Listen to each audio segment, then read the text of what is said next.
شاہد خاقان عباسی آج پاک عرب pipe line company کے وائٹ آئل پائپ لائن موگس کے منصوبے کا سنگ بنیاد رکھیں گے۔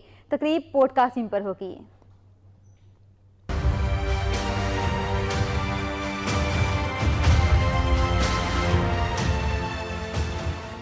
پاک عرب پائپ لائن کمپنی پیپکو کا وائٹ آئل پائپ لائن موگس منصوبہ اسٹریٹجک نوعیت کا ہے۔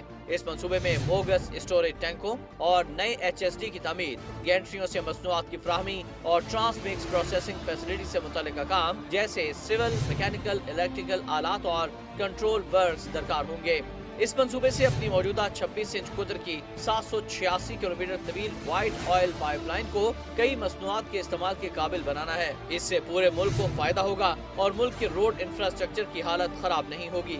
WOP موگس پروجیکٹ کی تکمیل کے بعد 2,55,000 ٹن فیول جمع کرنے کی گنجائش سسٹم میں شامل ہو جائے گی اور اس منصوبے کے ملک اور انرجی شعبے کے لیے کئی اہم فوائد ہیں۔ کراچی سے محمود کوٹ موگس کے لیے ٹرانسپورٹ کی لاگت کم ہوگی جو تقریباً 50% تک کی کمی ہے، جبکہ اس سے کارکردگی میں اضافہ، محفوظ سپلائی، یقینی فراہمی اور لاجسٹک سسٹم کی بہتری